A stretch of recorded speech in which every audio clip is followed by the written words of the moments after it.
कुछ रंग प्यार के ऐसे भी।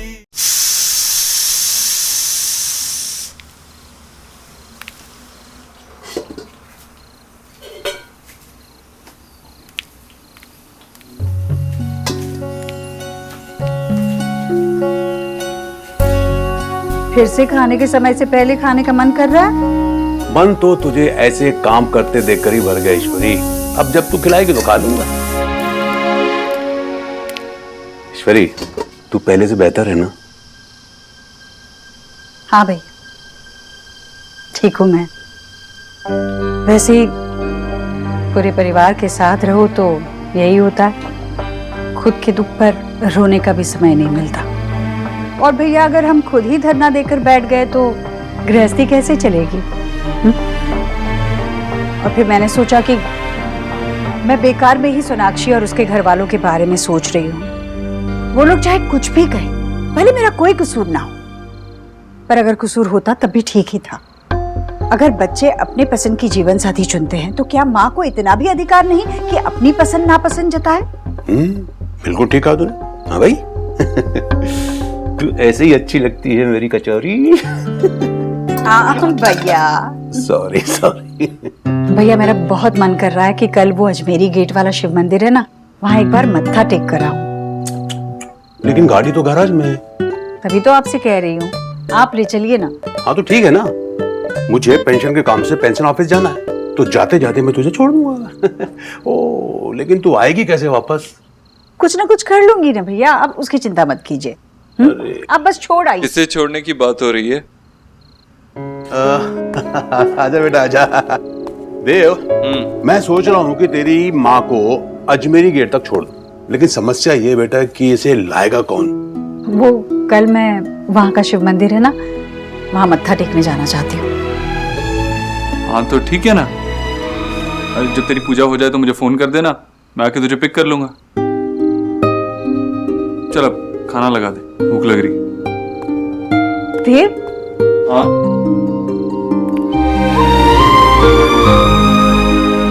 इतने दिनों की अमावस के बाद पूरे चांद की रात आई है आज। जरा मेरे चांद को जी भर के देख तो लो। क्यों जा रहा है ऊपर? रुक ना। अरे माँ, आजकल पोल्यूशन इतना ज्यादा है कि तेरे चांद को भी हाथ मुंह धोना पड़ता होगा। अभी होके आता हूँ, तब तक तू खाना लगा दे, बहुत भूख लग रही है। अरे देव, कुछ खास बात हुई है क्या? सगाई अब तक नहीं हुई। हाँ माँ, कुछ अच्छी खबर मिली। चल अब तू खाना लगा दे। देखा भैया, मैंने कहा था ना आपसे, देव को किसी भी दुख से उभरने के लिए किसी और की जरूरत नहीं है। देखा कितना खुश लग रहा है, कैसे उसने मुझसे खाना मांगा। लौटाई ना उसकी मुस्कान।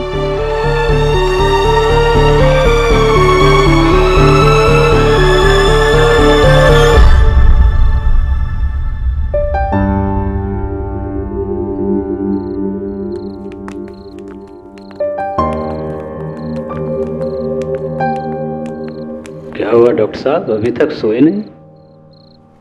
नहीं, वो बस नींद नहीं आ रही थी बाबा, इसलिए मेल्स चेक कर रही थी अपॉइंटमेंट। कोई बात नहीं, मैं लोरी सुना देता हूँ तो नींद आ जाएगी। प्लीज विजय, लोरी मत सुनाना, वरना पूरा मोहल्ला जाग जाएगा इस वक्त।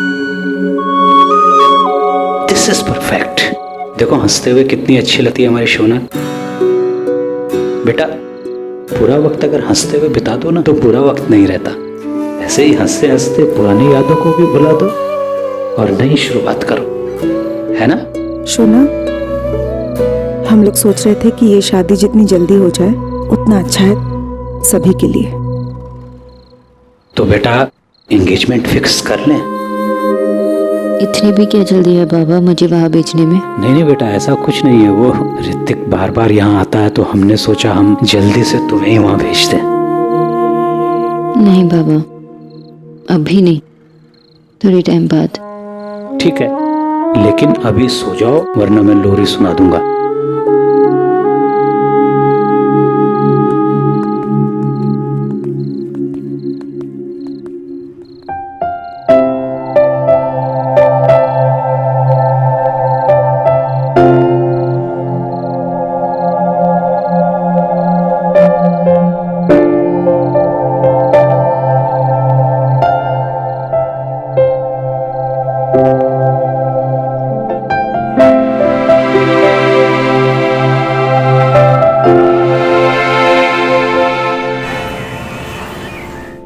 ऋतिक रिलैक्स, इतने सारे बैंक्स है, कहीं और ट्राई करो।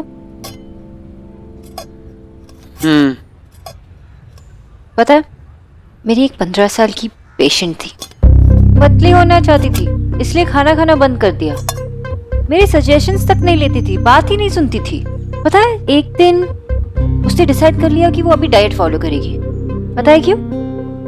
क्योंकि जिसपे उसे क्रश था ना, उसे सोनाक्षी सिन्हा पसंद थी और इसलिए उसे वेट बढ़ाना था, तो खाना खाना शुरू कर दिया। ऋतिक, तुम्हें याद है तुमने मुझे एक लद्दाख वाली कहानी सुनाई थी, लंबी वाली? आई होप कहीं मुझे तुम्हारी कहानी तुम्हें ना सुनानी पड़े। पता नहीं सोनाक्षी, कुछ अजीब सा हो रहा है। I mean, आज दूसरी बार बैंक ने मेरी लोन की एप्लीकेशन को रिजेक्ट कर दिया है। मेरे सारे पेपर्स ऑर्डर में हैं और आज जो हुआ है वो तो कुछ अजीब ही था। I mean, क्या हुआ? तुम्हें पता है, मैंने तुम्हें उस जगह के बारे में बताया था, लक्ष्मी नगर वाली, मेरे क्लिनिक के लिए जो मैंने देख के रखी थी, जिसका मैंने एडवांस भी दे दिया था। जब मैं यहाँ पे आ रहा था, मुझे किसी का कॉल आया कि वो पूरी की पूरी बिल्डिंग किसी बड़ी कंपनी ने खरीद ली है। पर तुम तो कह रहे थे कि वो जगह तो 2 साल से खाली थी। एग्जैक्टली, 2 साल से खाली थी। फिर ऐसी जगह पे एक बड़ी सी कंपनी, एक ऐसी बिल्डिंग, वो भी उस एरिया में, क्यों खरीदेगी? और वो प्रॉपर्टी डीलर पता है क्या कह रहा था कि जो उस जगह की एक्चुअल वैल्यू है ना, उससे कई ज्यादा कीमत पे बिकी है वो जगह। वो जगह मेरे लिए एकदम परफेक्ट थी। पता है, मैं कितने टाइम से उस जगह के लिए पैसे सेव कर रहा था कि एक दिन वहां पे मैं अपना क्लिनिक खोलूंगा। आई डोंट नो, अचानक से एकदम ये सब कुछ क्या हो रहा है? सोनाक्षी, आई एम सॉरी, पर इस वक्त मुझसे खाना नहीं खाया जाएगा। अगर हम थोड़ी देर बाद मिले तो तुम माइंड तो नहीं करोगी? Of course not. अगर तुम थोड़ी देर के लिए अकेले भी रहना चाहते हो तो इट्स ओके। थैंक्स।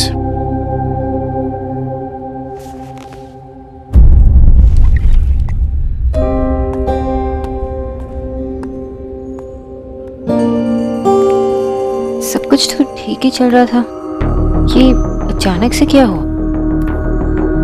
ऋतिक के सारे रास्ते अचानक ऐसे ही कैसे बंद हो गए? बिल्कुल वैसे ही जैसे मिस्टर दीक्षित चाहते थे कि मैं उनके लिए काम करूं।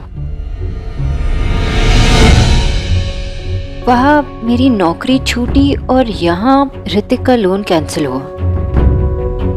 एक एक करके मुझे नौकरी नहीं मिल रही थी और यहाँ ऋतिक का लोन दोबारा कैंसिल हो गया। और अब ये भद्रा प्रॉपर्टी एजेंट।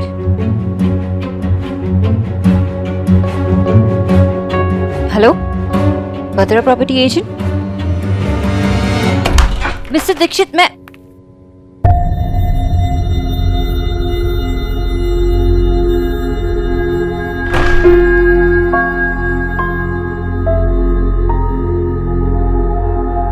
मीटिंग बाद।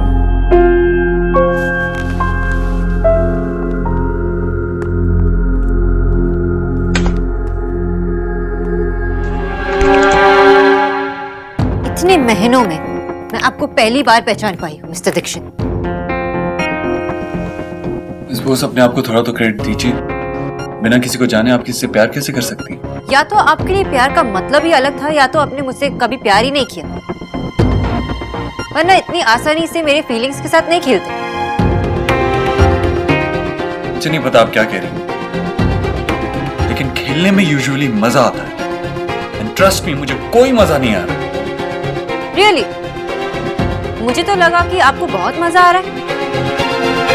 पहले किसी से कहो कि आप उससे प्यार करते हो, फिर उसे ढेर सारे सपने दिखाओ, फिर एक ही झटके में उस सारे सपने को तोड़ दो, फिर उसे कहो कि आपकी लाइफ में उनके लिए कोई जगह नहीं। जब वो खुद को संभालने की कोशिश कर रही हो, आगे बढ़ने की कोशिश कर रही हो, अपने लाइफ में किसी और के लिए जगह बनाने की कोशिश कर रहे हैं, तो आप उसके लाइफ में ढेर सारे प्रॉब्लम्स खड़ी करते हैं। मैंने ऐसा कुछ नहीं किया। रियली? आपने कुछ नहीं किया? तो ऋतिक का लोन आपके एजेंट ने ऐसे ही कैंसिल करवा दिया? या जहां ऋतिक अपना क्लिनिक बनाना चाहता था, वहां की पूरी बिल्डिंग ईश्वरी दीक्षित कम्युनिकेशन प्राइवेट लिमिटेड ने ऐसे ही खरीद ली? मिस्टर दीक्षित, ये मैं मान लेती, लेकिन मुझे अच्छी तरह पता है, जब आप चाहते थे कि मैं आपकी माँ की पर्सनल न्यूट्रिशनिस्ट बनूं, तो आपने भी मेरे साथ यही किया। मेरे सारे रास्ते आपने बंद करवा दिए, और ऋतिक के साथ भी यही कर रहे हैं। आप चाहते हैं ना कि मैं यहाँ बार बार आकर आपसे अपनी लाइफ की भीख मांगती रहूं?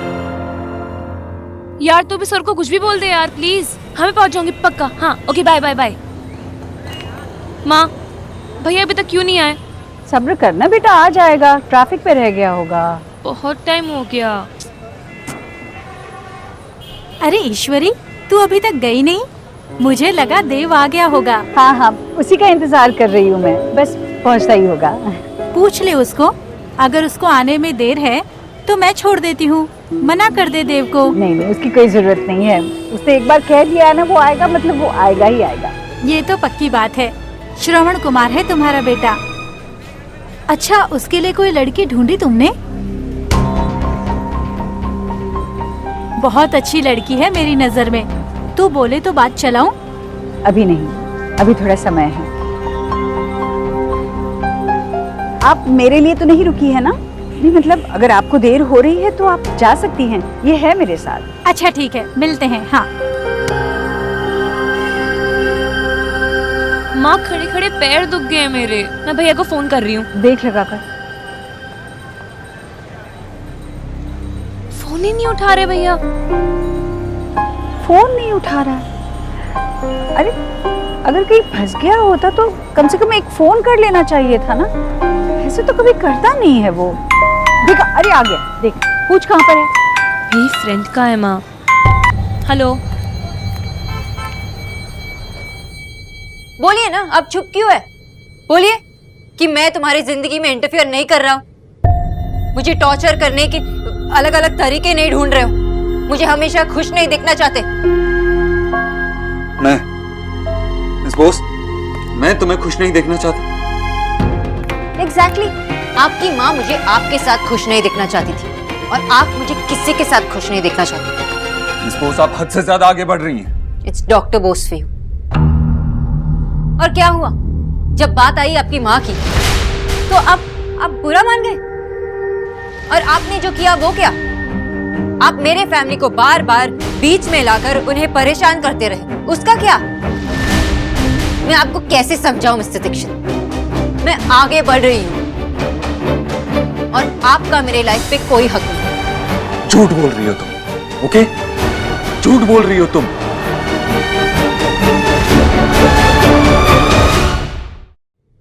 मेरा तुम पर, तुम्हारे आंसुओं पे, तुम्हारी हर चीज पे हमेशा था और रहेगा। मेरी आंखों में देखो, देखो मेरी आंखों में, और फिर से कहो, बोलो, फिर से झूठ बोलो कि मेरा तुम पे कोई हक नहीं, कि मैं तुम्हें खुश नहीं देखना चाहता। बोलो, बोलो कि तुम मुझसे प्यार नहीं करती। नहीं बोल सकती ना? मैं आगे बढ़ चुकी हूँ mister Dikshit. I have moved on. सच? आगे बढ़ गई तुम? तो आगे बढ़ के कहां गई? गई कहां तुम? हमारे फेवरेट रेस्टोरेंट में। और ऑर्डर क्या किया? हेज़लनट लाते, हमारी favourite with choco chip cookie, याद है? Of course, you do. अब फिर से मेरा पीछा कर रहे थे, एक घटिया स्टॉकर की तरह। तो फिर आपको पता ही होगा कि मेरा मंगेतर भी वही था। वो आपका मंगेतर नहीं है, उसे अपना मंगेतर मत कहो। फिर से झूठ मत बोलो। सच तो ये है कि तुम वहां बैठे बैठे मुझे याद करने लगी थी, और मुझे इतना याद करने लगी थी कि तुम डर गई अपने ही प्यार से। इसीलिए तुमने उसे फोन करके बुला लिया। You're right, मिस्टर दीक्षित, मैं डर गई थी। डरने की वजह भी तो थी, कोई मेरा पीछा जो कर रहा था, इसलिए मैंने ऋतिक को वहां बुलाया। बार बार उसका नाम मत लो। क्या होगा उसका नाम लेने से? जानता हूं तुम ये इसलिए कर रही हो ताकि तुम ये बता सको कि तुम्हें मेरी कोई परवाह नहीं। और तुम उन्हें माफ नहीं कर सकती ना, इसलिए मुझे चोट पहुंचा रही हो। किस तरह के आदमी हो आप? सब लोग आपकी तरह नहीं होते मिस्टर दीक्षित, और मैं आपको चोट कैसे पहुंचा सकती हूँ? आपने खुद डिसीजन लिया ना दूर होने का, और जब हमारे बीच अब कुछ नहीं बचा तो क्या मैं अपने मंगेतर के बार बार उसे अपना मंगेतर मत कहो, नहीं है वो तुम्हारा मंगेतर। नहीं है तो क्या हुआ, हो जाएगा। इससे आपको क्या, आप ये सब क्यों कर रहे हो? नहीं पता तुम्हें? नहीं पता। अब आपके बारे में मुझे कुछ नहीं पता मिस्टर दीक्षित। आपने दूर होने का फैसला लिया ना, और मैंने ऋतिक के साथ अपनी पूरी जिंदगी बिताने का फैसला लिया है। अब मेरी लाइफ या ऋतिक के लाइफ पे आपका कोई हक नहीं, कोई जगह नहीं। हमारे बीच रिस्पेक्ट, ट्रस्ट। तो प्यार तो नहीं है। सोनाक्षी, तुम बेवकूफ बना रही हो उस लड़के को और अपनी फैमिली को और खुद को भी। तुम मुझसे प्यार नहीं करती, और अगर तुम मुझसे प्यार करती होती तो तुम मुझसे सगाई नहीं कर लेती, सिर्फ उसे अपने फियांसे बुलाती नहीं। तुम मुझसे प्यार करती हो, ओके? और वो जो भी नाम है उसका, तुम उसे झूठे सपने दिखा रही हो। बस बस, बहुत मजाक बना लिया आपने। अब आप मेरी बात सुनो। मैं ऋतिक से शादी करूंगी, अपनी सारी पावर और पैसे का जोर लगाकर। अगर आप उसे सड़क पे भी ले आए तब भी मैं उसका साथ नहीं छोड़ूंगी मिस्टर दीक्षित, क्योंकि मैं अपने प्रॉमिसेस अच्छी तरह से निभाना चाहती हूँ। ऐसा नहीं हो सकता। बहुत ही जल्द होगा, इस महीने के खत्म होने से पहले। एंड मिस्टर दीक्षित, ऋत्विक मुझे आपसे बहुत दूर लेकर जाएगा, हमेशा के लिए। और ये मेरा प्रॉमिस है आपसे।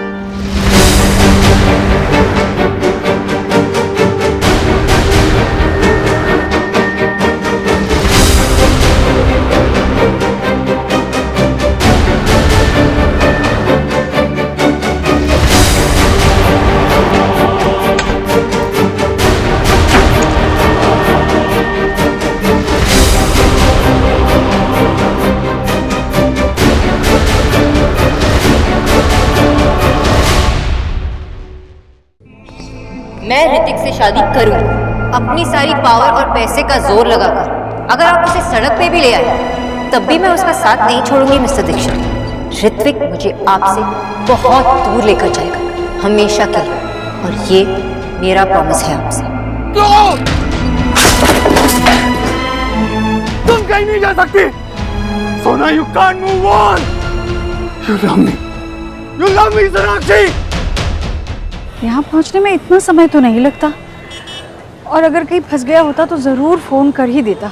कहीं गाड़ी का कोई एक्सीडेंट। हे भगवान, मैं भी कैसी कैसी बातें सोच रही हूँ। कैसा दिमाग चल रहा है उल्टा। निकी, यहाँ फोन लगा क्या? हाँ मैं क्या हो गया आपको माँ? आप बैठ जाओ, आपके पैरों में दर्द हो रहा है ना, बैठो। नहीं ठीक हूँ मैं, तू फोन लगाती रहे ना।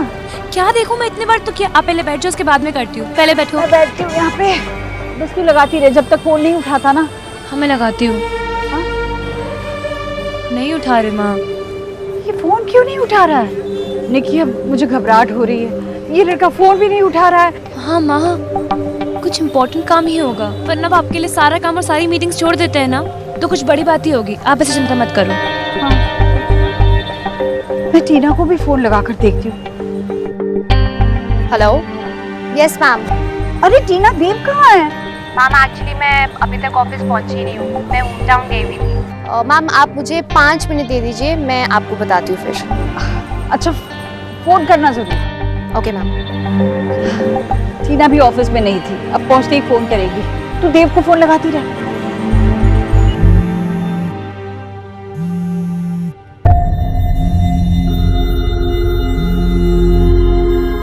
अपनी सारी पावर और पैसे का जोर लगाकर अगर आप उसे सड़क पे भी ले आए तब भी मैं उसका साथ नहीं छोड़ूंगी मिस्टर दीक्षित।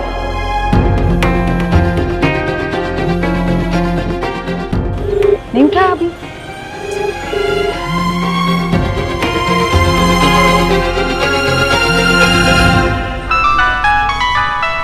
आ गया टीना का। हेलो। जी मैम, देव सर कैबिन में ही है। क्या वो वही है? जी मैम, मैं कॉल ट्रांसफर कर देती हूँ। नहीं मत करना, मैं बाद में बात कर लूँगी, काम में होगा।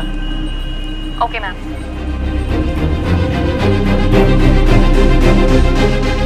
वो ऑफिस में ही है। मैं ऋतिक से शादी करूंगी। ऋतिक मुझे आपसे बहुत दूर लेकर जाएगा, हमेशा के लिए।